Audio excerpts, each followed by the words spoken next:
On apprend beaucoup, que ce soit au niveau de la culture, de technique et de médium. On découvre beaucoup de gens, et puis je sais pas, on crée quoi.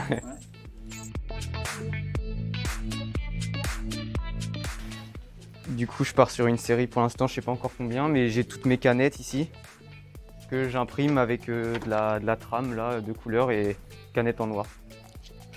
Voilà, inspiré de Andy Warhol pour le pop art, un peu au niveau des couleurs flash, comme les couleurs des canettes.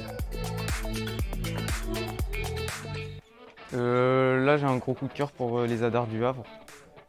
C'est une école de design graphique et je vais aussi tester l'école Estienne. Et là, mais j'aimerais aussi beaucoup faire l'école à Londres.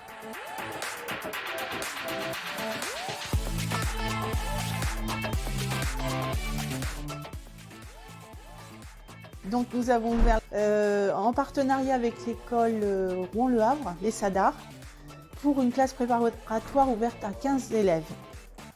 Donc dans cette classe préparatoire, les élèves ont environ 29 heures de cours hebdomadaires, plus des workshops, des visites d'exposition, visites rendues au spectacle grâce au partenariat avec le Tangram, la scène nationale. Voilà, donc une maquette pédagogique riche avec du dessin, de la peinture, du graphisme, de la photographie, enfin beaucoup de choses. Donc ce sont des conditions idéales d'enseignement. La Maison des Arts est très bien située, elle est au cœur de la ville, près du théâtre, de la médiathèque, du musée. Nous avons des partenariats avec eux, donc sur des projets pour notre classe préparatoire.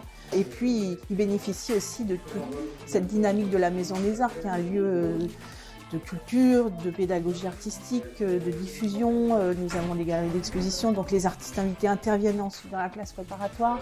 Notre projet, c'est de leur donner de l'autonomie pour qu'ils puissent choisir d'une belle manière la suite de leurs études.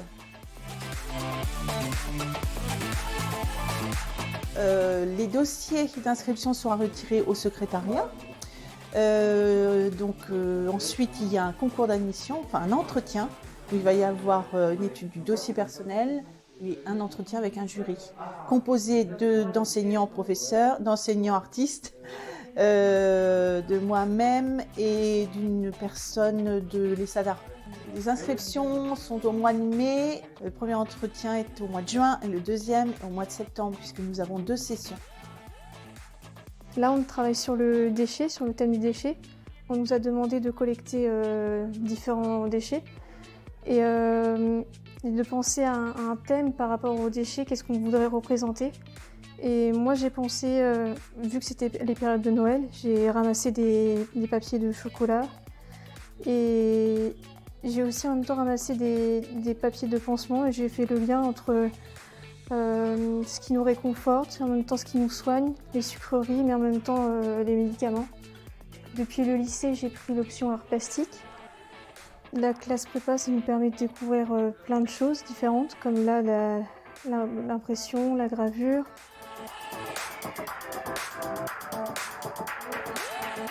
C'est pas comme on va dire en cours où on est à notre table et le prof il est à son bureau. Là, c'est vraiment on dialogue ensemble, on regarde les projets des autres, on parle des nôtres.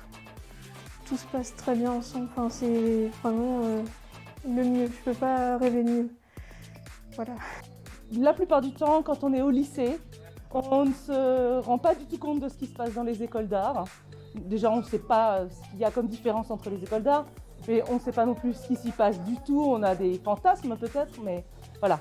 Et du coup, vraiment là, le fait de venir dans cette classe-là, où il y a vraiment beaucoup de pratiques, où on essaye de les éclairer sur le monde de l'art contemporain, aussi bien que sur les arts appliqués, parce que ça les intéresse aussi, ça permet déjà de se présenter dans une école avec un bagage et aussi un début de culture, c'est-à-dire un début d'éveil au monde de l'art.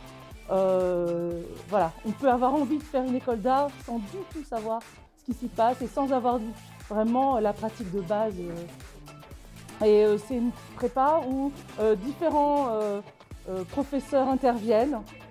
Alors moi, j'enseigne dans ce cadre-là, mais également Cécile qui est là-bas à la presse, qui leur donne des cours de gravure expérimentale. Ils ont d'autres cours de gravure, ils ont des cours de design graphique, du dessin et de la peinture. Bon, alors c'est mon attribution, mais voilà, je leur fais faire aussi du collage.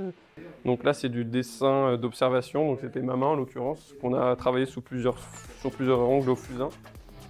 Donc voilà. Il y a peut-être même d'autres petits croquis. Voilà. Au début, j'ai fait des croquis préparatoires pour définir quelle sorte de position de main je préférais faire en grand. Donc il nous a demandé voilà, de travailler sur toute la main plus une partie de l'avant-bras pour avoir un petit peu le contexte. Donc le sujet, c'était de créer un abri. Donc un abri qui selon nous serait plutôt facile à mettre en œuvre. Donc moi j'ai choisi de le faire dans un arbre, donc pour plusieurs raisons, parce que déjà je suis assez fan des cabanes dans les arbres, je suis pas mal depuis que je suis petit. Et puis surtout le bois c'est un isolant naturel, donc voilà j'ai choisi j'ai fait une fiche récapitulative de comment je fabriquerais mon abri. Donc je l'ai fait en aquarelle et en stylo noir. Et c'est suite à un stage que j'ai dans une entreprise de conception plexiglas où je me suis dit en fait c'est du design d'objets que je veux faire et du design graphique d'enseigne et tout ça. Et c'est du coup je me suis mis au dessin seulement en septembre là. Donc ouais, je trouve vraiment que j'ai progressé. Je sais pas si c'est uniquement grâce à la prépa parce que je pense qu'il y a un travail perso quand même derrière. Mais j'avoue que le fait d'avoir des conseils de prof, c'est sympa. Ouais.